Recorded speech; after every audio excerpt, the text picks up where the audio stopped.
Hello everyone, আপনি জানেন pulse oximeter কি? পালস অক্সিমিটার দ্বারা কি করা হয়? যদি পালস অক্সিমিটার দ্বারা করোনা ভাইরাস চেক করা, তো কেন করে চেক করা আর কিমান সম্ভৱ কৰোনা ভাইৰাস হোৱা, ঠিক আছে? তো আজিৰ ভিডিঅ'ত মই আপোনালোকৰ ওচৰত এই বিষয়ে ভালদৰে আলোচনা কৰিম। তো ভিডিঅ'খন চাই পায় তাৰ আগতে মই আপোনালোকৰ ওচৰত অলপ কথা ক'ব বিচাৰোঁ যে পালস অক্সিমিটাৰ কেনেকৈ ব্যৱহাৰ কৰে, ঠিক আছে? তো আপুনি যিখন হাতৰে কি কৰে বেছিকৈ কাম কৰে, ঠিক আছে? আপোনাৰ হ'ব পাৰে সোঁ হাত, হ'ব পাৰে বাওঁ হাত, হ'ব পাৰে, ঠিক আছে? এইখন মোৰ সোঁ হাত, ঠিক আছে? তো কি কৰিব, আপোনাৰ সোঁ হাতৰ যিখন বুঢ়া আঙুলি আছে সেইখনত কি কৰিব, পালস অক্সিমিটাৰৰ একটা ফুটা থাকে, ঠিক আছে? এই ফুটাখন কি সোমাই দিব আপোনাৰ আঙুলিখন, ঠিক আছে? সোমাই দিয়াৰ পাছত দেখিব যে পালস অক্সিমিটাৰত কি আছে, এটা বুটন দিয়া আছে, ঠিক আছে? বুটনখন কি কৰিব, আপুনি ক্লিক কৰিব। ক্লিক কৰাৰ পিছত তিনিটা অপশ্যন থাকে।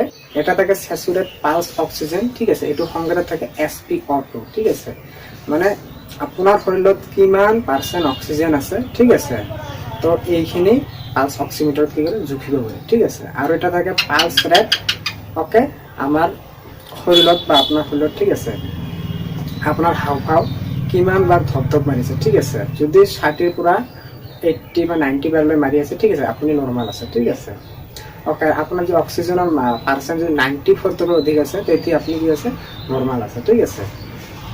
আৰু এটা আছে যে এইটো হৈছে পাৰফিউজন ইনডেক্স, ঠিক আছে? আপনাৰ তেজৰ গতি, ঠিক আছে? যদি আপনাৰ তেজৰ গতি 2.20 বাৰলৈ কি কৰি আছে, গতি কৰি আছে, পাৰ্চেণ্টত গতি কৰিছে, ঠিক আছে? তেতিয়া আপুনি এটা নৰ্মাল মানুহ আছে, ঠিক আছে? যদি 2.4, 3.4 এনেকুৱা আছে পাৰ্চেণ্ট দেখুৱাই আছে আপোনাৰ, মানে কি হৈছে এইটো পাৰফিউজন ইনডেক্স, ঠিক আছে? তেতিয়া আপুনি এটা নৰ্মাল মানুহ আছে। যেতিয়া দেখুৱাব যে 0.2 বা 0.34, তেতিয়া আপুনি নৰ্মাল মানুহ নহয়, ঠিক আছে?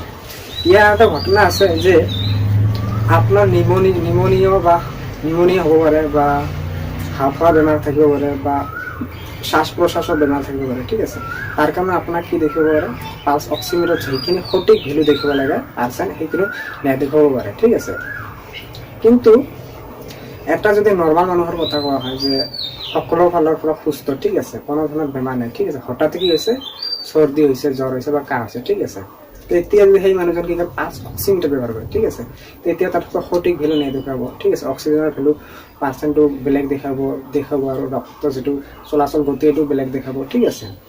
মানে নিশ্চয় গণ্ডগোল থাকিব পাৰে, হয়নে নহয়? সেইজন ব্যক্তি কি কৰা হৈছে, লেবৰেটৰীত যোৱা উচিত আৰু কি কৰা হৈছে, কোভিডটো চেক কৰা হৈছে, ঠিক আছে?